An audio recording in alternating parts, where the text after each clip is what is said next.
60% des personnes vivant en Afrique de l'Ouest n'ont pas accès à l'électricité selon des experts en énergie. Pour combler ce déficit, les gouvernants ont souvent recours au secteur privé.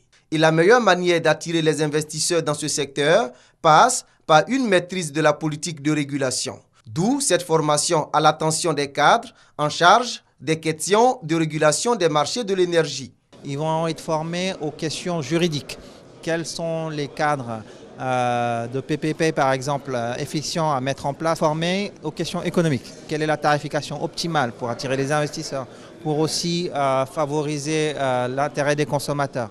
La formation est initiée par l'Autorité nationale de régulation du secteur de l'électricité de Côte d'Ivoire, ANARE, en partenariat avec l'École des mines de Paris. La structure se prépare à l'ouverture de la concurrence dans la commercialisation de l'électricité en Côte d'Ivoire. Pour cela, il faut que les acteurs ivoiriens, que ce soit le régulateur, les opérateurs et le pouvoir public, puissent maîtriser les tenants et les aboutissants de ces processus. 200 heures de formation sur 12 mois pour permettre aux professionnels de la régulation de mettre en place un mécanisme adapté à l'énergie solaire.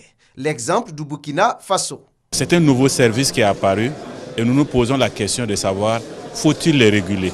Comment le réguler? Mais le rôle de la régulation, c'est de s'arranger à ce que chacun des opérateurs gagne.